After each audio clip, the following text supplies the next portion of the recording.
देश के अस्पतालों में हाहाकार है, शमशान घाट पर कोहराम है, कब्रिस्तानों में अफरा तफरी है। कोरोना सबसे भयानक रूप में हमला कर रहा है।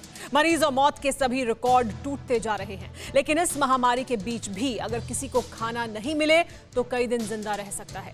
पानी ना मिलने पर भी कुछ लोग जिंदा रहना मुमकिन है। दवाई की कमी से भी कई घंटे सांसें चलती रहेंगी।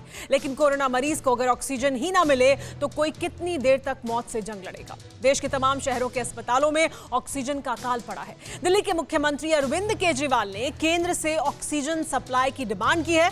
प्राणवायु की कमी से अस्पताल डेथ चेंबर बनते जा रहे हैं।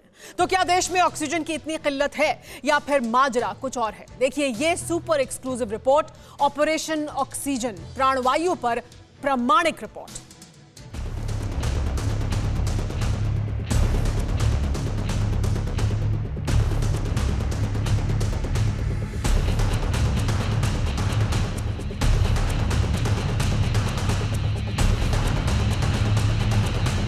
सारी ऑक्सीजन सप्लाई ख़त्म हो गई। पूरे किसी भी वार्ड में, कोरोना वार्ड में ऑक्सीजन सप्लाई नहीं आ रही है। सब तड़प रहे हैं। 3:30 बजे से रात के ऑक्सीजन गई हुई है यहाँ से।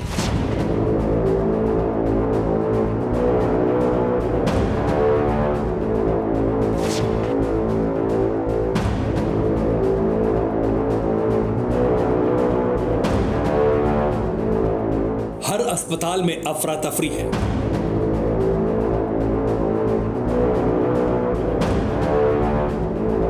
हर हॉस्पिटल में बेड की मारामारी है।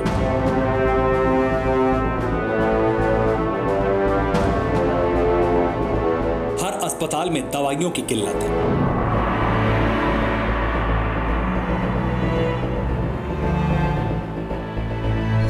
हर अस्पताल में वेंटिलेटर की वेटिंग है। हर अस्पताल में डॉक्टरों का अकाल है। हर जगह हड़कंप, हर शहर में सनसनी। लेकिन सबसे ज्यादा, सबसे जरूरी, सबसे अर्जेंट जिसे एक चीज की दरकार है, क्या वो भी मयस्सर नहीं?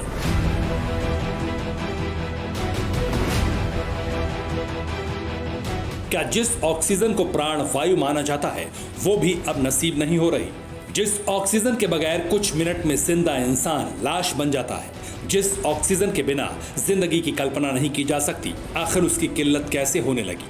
क्या सच में देश में ऑक्सीजन की कमी है या फिर आपातकाल में इसकी जमाखोरी हो रही है या फिर कालाबाजारी हो रही है?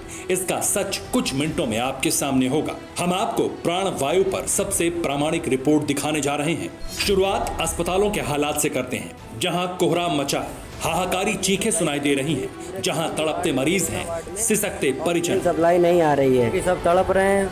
3:30 बजे से रात के ऑक्सीजन गई हुई है यहाँ से।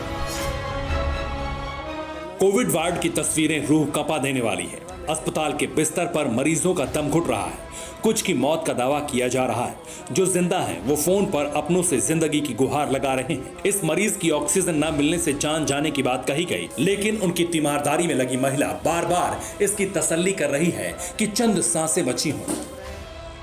जी, ये कन्नौज मेडिकल कॉलेज की वीडियो है। यहाँ पर तिरवा मेडिकल कॉलेज जो कन्नौज में है, इसमें सारी ऑक्सीजन सप्लाई ख़त्म हो गई। पूरे किसी भी वार्ड में, कोरोना वार्ड में ऑक्सीजन सप्लाई नहीं आ रही है। जो मरीज़ नॉर्मल भी कंडीशन में थे उनकी डेथ हो चुकी है। एक देखिए सामने मरीज हैं, इनकी डेथ हो गई है। और बाकी मरीज जो हैं परेशान बैठे हैं, इधर उधर फ़ोन लगा रहे हैं। बाकी सब तड़प रहे हैं। 3:30 बजे से रात के ऑक्सीजन गई हुई है यहाँ से। और देखिए अब मैं आपको आगे का हाल दिखाता हूँ। ये देखिए मरीज, इनकी बहुत सीवियर कंडीशन है। ये इनको इलेक्ट्रॉनिक मशीन, ये 3 इस तरीके की छोटी इलेक्ट्रॉनिक मशीन इनको केवल अस्पताल में है, इनको ये लगाई गई है। और बाकी देखिए उधर भी मरीज तड़प रहे हैं। रात 2-2.5 घंटे से हो गई है जी। अब मैं आपको आगे दूसरे रूम में ले चलता हूँ। सब रूमों की यही हाल है। सब मरीज इधर उधर तड़प रहे हैं। ये देखिए कोई नहीं, पूरे अस्पताल में कोई डिपार्टमेंट भी नहीं है। ये देखिए 1-2 लोगों की डेथ भी हो चुकी है। किसी के पास ऑक्सीजन नहीं पूरे अस्पताल में। ये देखिए जो लोग खत्म हो चुके हैं उनका वीडियो है। कन्नौज मेडिकल कॉलेज का दर्दनाक दृश्य दिल दहलाने वाला था। आखिर सरकारी अस्पताल में इतनी अव्यवस्था क्यों थी? इलाज के लिए डॉक्टर तो दूर, कोई नर्स या वार्ड बॉय तक नजर नहीं आया। कोविड वार्ड में तिल तिल कर तड़पते मरीज किसके सहारे छोड़ दिए गए थे? सोशल मीडिया में ये वीडियो वायरल हुआ तब लोगों ने मेडिकल कॉलेज के प्रिंसिपल से इस अंधेरगर्दी पर सवाल पूछे। मेडिकल कॉलेज के प्रिंसिपल नवनीत कुमार ने जो जवाब दिए वो सन्न कर देने वाले थे। इस बारे में सबको इन्फॉर्म कर दिया गया है और डीएम सबको बता दिया गया है, लखनऊ बता दिया गया है और हम लोग लगातार कर रहे हैं कि लेकिन हम लोग के हाथ में नहीं है।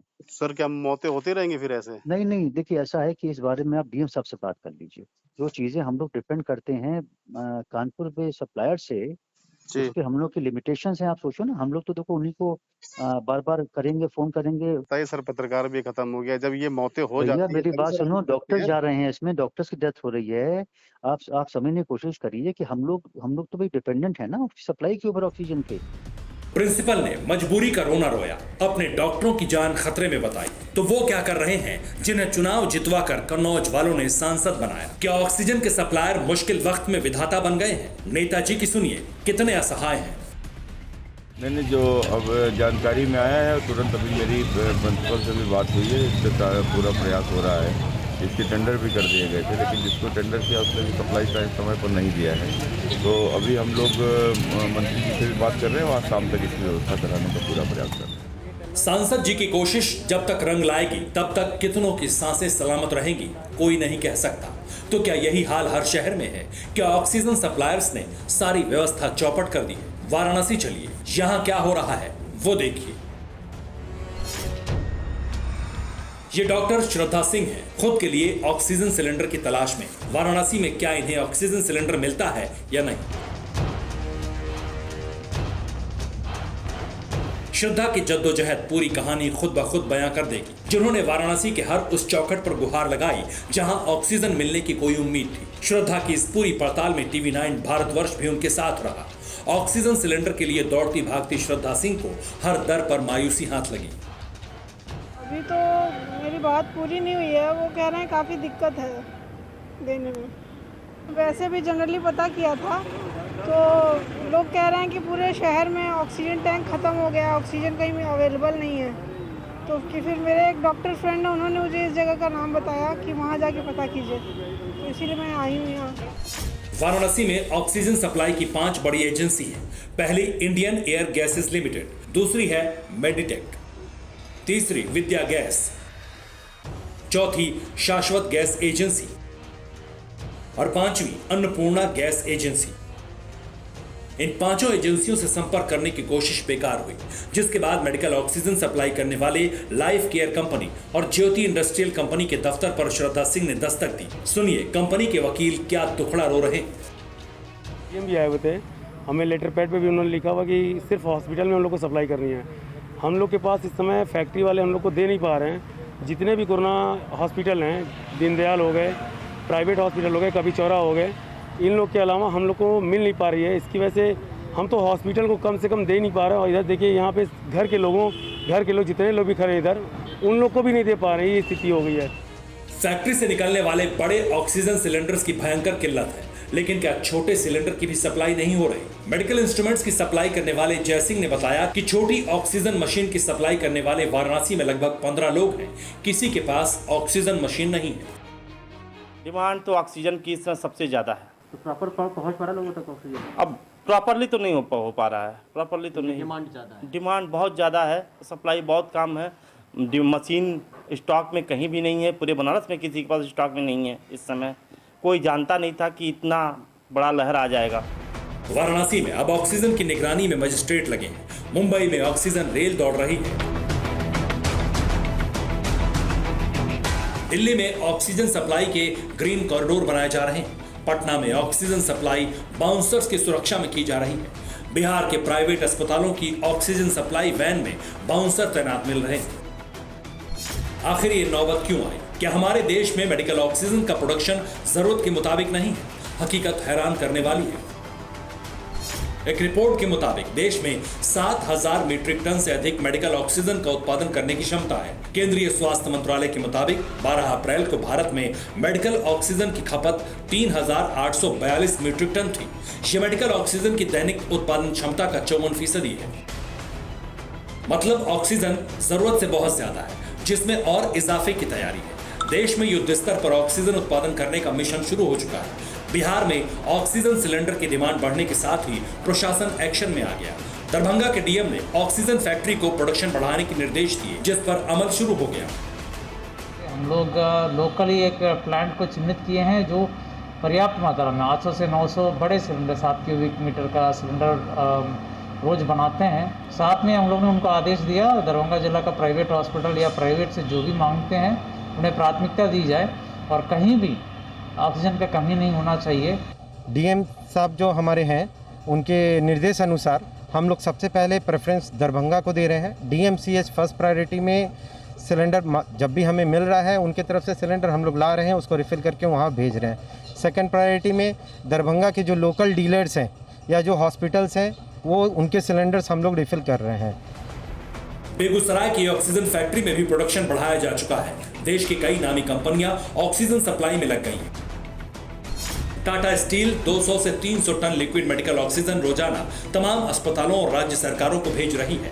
महाराष्ट्र में कोरोना के बढ़ते मामलों को देखते हुए जिंदल स्टील की तरफ से राज्य सरकार को रोजाना करीब 185 टन ऑक्सीजन सप्लाई की जा रही है। जिंदल स्टील की तरफ से छत्तीसगढ़ और ओडिशा में भी 50 से 100 मीट्रिक टन ऑक्सीजन अस्पतालों को सप्लाई की जा रही है। ArcelorMittal Nippon Steel 200 metric ton liquid oxygen रोजाना अस्पतालों और राज्य सरकारों को सप्लाई कर रही है। सेल ने अपने बोकारो, भिलाई, राउरकेला, दुर्गापुर, बरनपुर जैसे स्टील प्लांट से करीब 33,300 टन लिक्विड ऑक्सीजन सप्लाई की है। रिलायंस ने भी गुजरात और महाराष्ट्र सरकार को ऑक्सीजन की सप्लाई की है।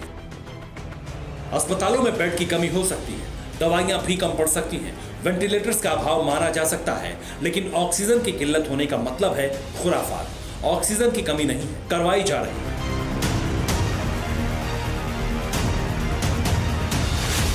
कुछ मुफ्तखोर इस मुश्किल घड़ी में ज्यादा मुनाफा कमाने के लिए जिंदगियों से खिलवाड़ कर रहे हैं। इनकी शिनाख्त कर जल्द से जल्द सबक सिखाने की जरूरत है, क्योंकि ये कोरोना से भी ज्यादा खतरनाक वायरस है।